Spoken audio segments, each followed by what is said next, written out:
With Twitter, you gotta let the tweets come to you, Aaron. You can't force them. What's up, guys? We're going to be doing a hunt breakdown on today's video from what I think might be the most watched video last fall on the deer tour. Ted's Missouri buck. Greg's back there right now working on the next YouTube video, so you may hear him clicking around a little bit. He's back there working while me and Ted are over here watching videos. So before we start watching the hunt, we should probably talk to folks about a little background info. For whatever reason, my whole life hunting in Missouri, we've always had tremendous success right around Halloween. Yeah, for me too, I guess. Our plan was to go to Missouri, hunt for like 5 days, and try to get Ted and B-Mac a buck, because he was down there hunting with us too. Ted and I spent the first couple days basically just scouting. I mean, we hunted, but... yeah, going in real quick, checking spots. Yeah.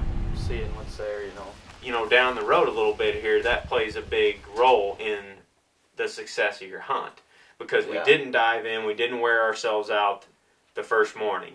That's something that I've learned a lot from last year was instead of just throwing your cards in one spot like the morning, we just go in and scout quick and get out of there and don't waste a bunch of time and energy. And that's one reason why you brought the boat down. It was not just to access spots that people wouldn't go, it was also to check spots and get to spots more efficiently. Anywhere where we saw a decent amount of habitat diversity on public land that looked like it was somewhat difficult to access, we were pulling in there in a boat, throwing the anchor on the bank, and then running up there and checking for sign.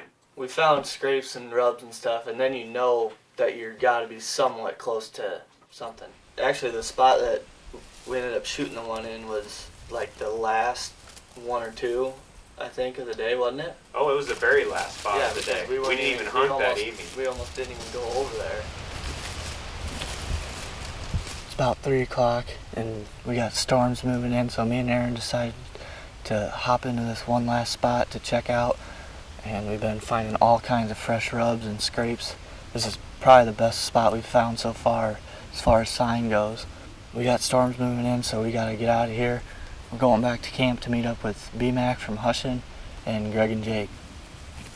Last minute sort of deal, and we were getting hungry because we've been out there all day. Yeah, we hadn't ate anything. Finally, we went and did it anyways. Well, and that's something that I should say is, like, I run into that problem all the time, like, mentally. It's like at the end of the day, you go so far and it's like, oh, it's getting on to dark, I'm getting hungry, we might have rain coming, I'll just leave it and I'll get to it some other time. Well, the fact is you ain't going to get no closer than that. I was like, well, we got one more spot, we should just run over there and check it real quick before it rains. That's kind of the progression that we were in as far as the scouting that led up to the hunt that Ted and Jake eventually had in there on the 4th. So let's watch it.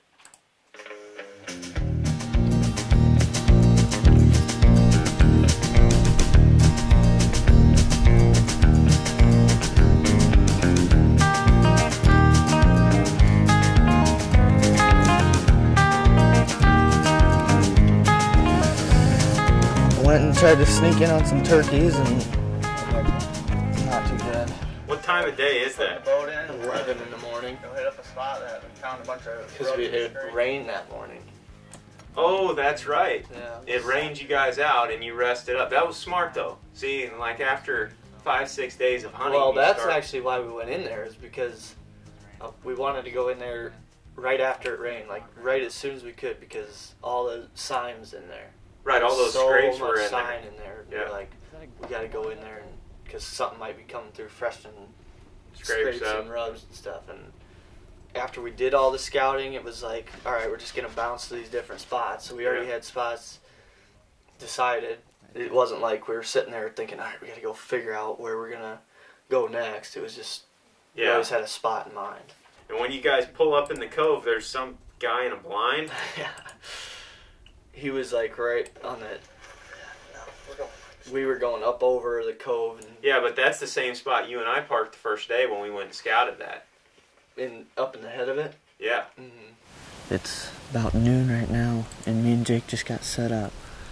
This is a spot that The plan was going in, was the scrapes, seeing if something's coming through fresh in the scrapes, and we just were like, we'll go in after the rain. Whenever the rain quits, we'll go, and we'll just sit there the rest of the day. And it's easier to sit there the rest of the day when you got a buddy along. Yeah, Me and Jake we were laughing the whole time up in the tree stand. Oh yeah, and you're eating Casey's Yeah. cinnamon rolls and stuff up there. He just walked through this cove. You try your time before that.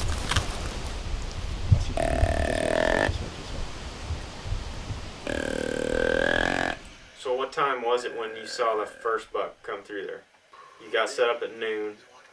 Probably 1:30, 2 o'clock? 1:32, yeah, I don't really remember. Might say. Not louder, Ted.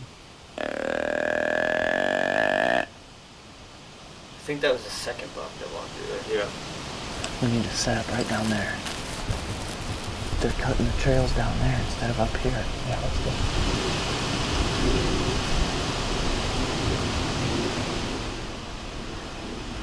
So actually the original thought was to try and get in front of this buck and then set up down there. But Right. we never ended up seeing him. But So you guys got down, basically tried to go after that buck that you saw. he was downwind of us there, Right. too. That's Yeah. why we had to get on the other side of that trail. Yeah.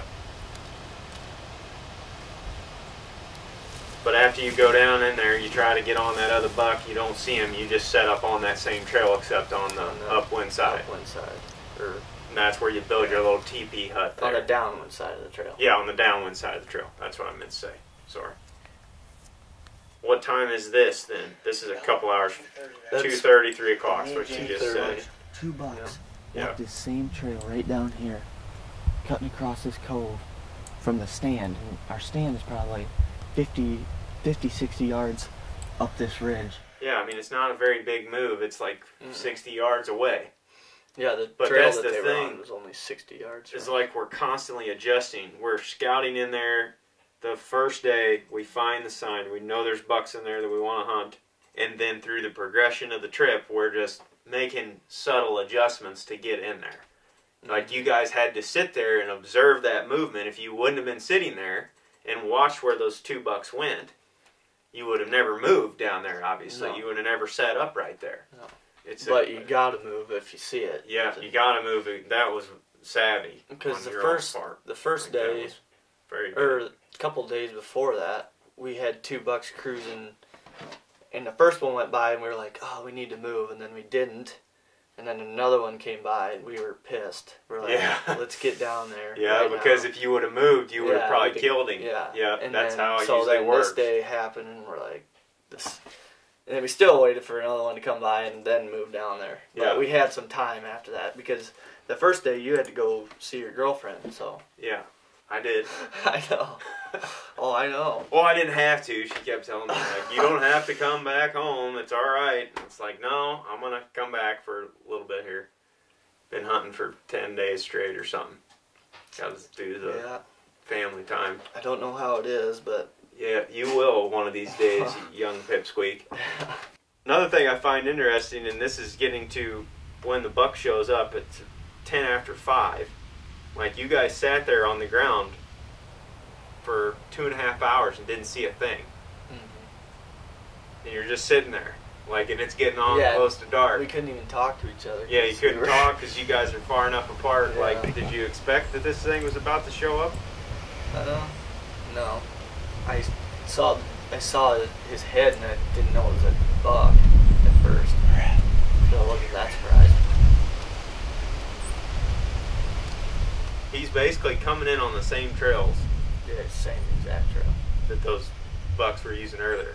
And this is one of those faint buck trails or buck cruising trails that we find in the woods all the time. It ain't like one of those beaten paths where you just see tracks poured all over the dirt, you know. I mean, there's a bean field like straight north of where we're sitting, and where these bucks are going, they're like paralleling it. yeah, they're just cutting doe trails. Yeah, and this is an evening hunt in the early part of the rut. If you were set up in that bean field, you're probably going to see a bunch of deer. But they're cutting them doe trails, and also the wind's blowing from all the thick cover that's up there. Yeah, so he's on the downwind side of it. Shoot him, Ted. He's gonna get our wind. Jake sees him for all of 2 seconds, Yeah, and he's already that's saying, the shoot thing. Every single time, anything, as soon as he sees him, he's like, shoot him, shoot him. Comes up there perfect, though. That's right where you were yeah. wanting to shoot one, wasn't it? Exactly what Alright. we were going for. Because I literally had a tree picked out with a bunch of stuff that I was like, if one's coming along this trail, I got this perfect tree right here I can draw behind. That was smart of you when you set up like that. If you're on the ground, many times that 20 to 25 yards range is about perfect. Yeah. You're always thinking ahead. You got to be thinking ahead all the time. Yeah, you got to anticipate And what's so- going to happen before it does. Like that tree was straight out in front of me, so I knew I'd have to shoot him a little bit to my left, which was perfect. Guys, the It thing was that you perfect. notice over and over and over and over again, we're shooting bucks at the spot that we anticipate them to be at. You were set up for that exact shot opportunity before that buck came through there because you watched the other bucks walk on that trail. Yeah. Like, you're not set up to shoot 4 different trails or anything. You're set up to shoot one spot and a buck doing one particular thing.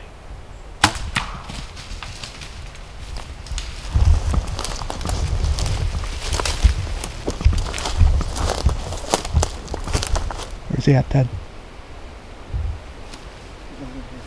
Can you see him still?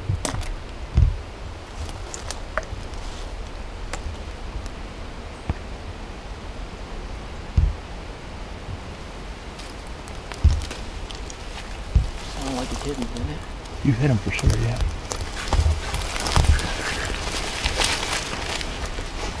Be quiet, listen. Oh my gosh. I hope I shot him real good. That's so funny about that. Just because your hat's like all cocked and weird. It's like that most of the night after that. It's probably like wet. Yeah. Dude. That's exactly what we just thought was going to happen. Yeah, I mean, that's what every single buck did. Right down there.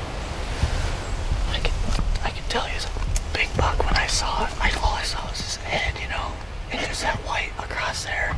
And I was like, oh, that's got to be a buck, but I just said that's a deer. So, yeah. I mean, I put it right behind his shoulder. How far was he, 20? He was right by that tree, which is like 24, so I split the pin. I can't believe that just happened. As it was happening, I was like, You didn't don't think even it was see right real. through that shaking up. It just no, happened so fast. because remember, I keep telling myself, if I shoot another one, I'm gonna be focused. Look at where he's sitting. I made a little fort. It worked perfect. Worked perfect.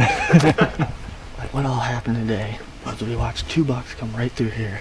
Second one came through, he was a good one. We crawled down, circled around. We decided we're gonna sit up on the ground. And so I just made this big ground blind right here. And all this deadfall stuff. Yeah, just started stacking stuff up. And we're like, pretty sure this is the trail right here. Came right off that edge or whatever. Nothing would happen for probably 2 hours. Yeah. And then all of a sudden I see him in this stuff. All I see was his head move. And I'm like, that's gotta be a good buck. And I just said, there's a deer right here. Another thing, when you're set up on the ground like that, you got to be so patient with those setups. When you're on just one trail and you're essentially waiting for one deer, you can't see as far. Like I mentioned a minute ago, if you'd been out on the bean field in a tree stand or something where you could see 500 yards, you'd probably saw 6-10 deer. You guys had to basically sit there and stare at weeds in front of you because you can't see but 30-40 yards out of that spot. It's hard at first, and then once it has happened to you a couple times where you just sit and you wait. Yeah, you know that it can happen. It's almost like if you keep doing that enough, it's going to work. To Jake, because I didn't want to get too excited. And then all of a sudden he pops out and he's just huge. Drew back when he was behind this tree and all this stuff. Had no idea we were here. No. And shot. And it made a weird sound, and I don't like it. I don't like that sound at all. I don't know why I kept thinking that. Well, Jake thought that too, because it sounded like it hit a tree or something. It did sound kind of funky. I mean, I don't know what else you're gonna tell him. Hello. Just shot a pretty good one. You did? Yep. Turn it down a little. You think you got it? I hit him I hit something. It was, we set up on the ground where these two first ones came through. And I just as soon as you told me that, I'm like, oh no. Here we're getting ready to go on a rodeo. It ended up being a rodeo, but it wasn't had nothing to do with the shot on the deer. You made a great shot on the deer. Alright, just grab your arrow and get out of there. Okay. He didn't. He went and died immediately. Blood trail was phenomenal. Seeing the arrow I got marked on. What is that? Hair. White hair. That was just... Some bubbles in it though. Yeah, it's really bright. Makes me feel better.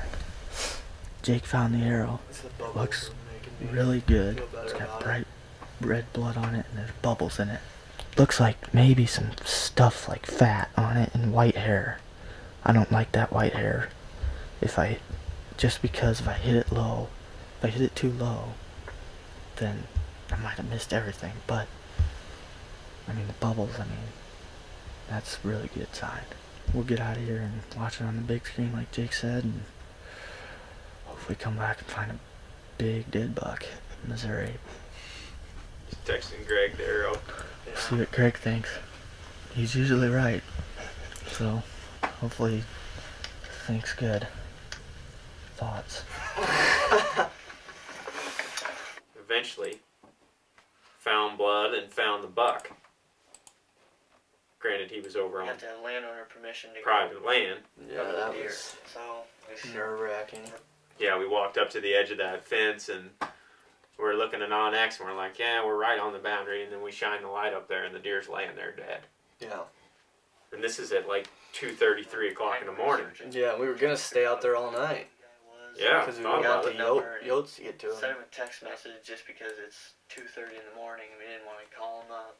We could see the deer over on this guy's property. And I mean, we filmed the deer from the public. And I was nervous. I'm like, man, he could easily, it's a big buck. Yeah. He could easily just say, no, you guys aren't allowed to come onto my farm. And he could go get the deer and keep it. And there's nothing that you can do about it. Which I don't think is right. No, but At all, but didn't have that problem in this situation. no, in this particular situation, I finally got a hold of him the next morning, and the guy was like super, super nice. Was thrilled that we got the buck, and his grandson eventually sent us trail camera pictures of it. Mm-hmm. Yeah, we eventually got to go up there and get the buck, and it was pretty sweet. It was pretty dope. Pretty sweet deal. That's sort of how it all played out, guys. There you have it. Ted's Missouri Giant. It was pretty fun. A lot of Hopefully we fun. can do it again this fall. But thank you guys for watching. We'll see you all on the next video. If you haven't already, please hit the subscribe button and the little bell notification to make sure to get updates on all of our videos whenever we post them. And thanks again. Appreciate you guys.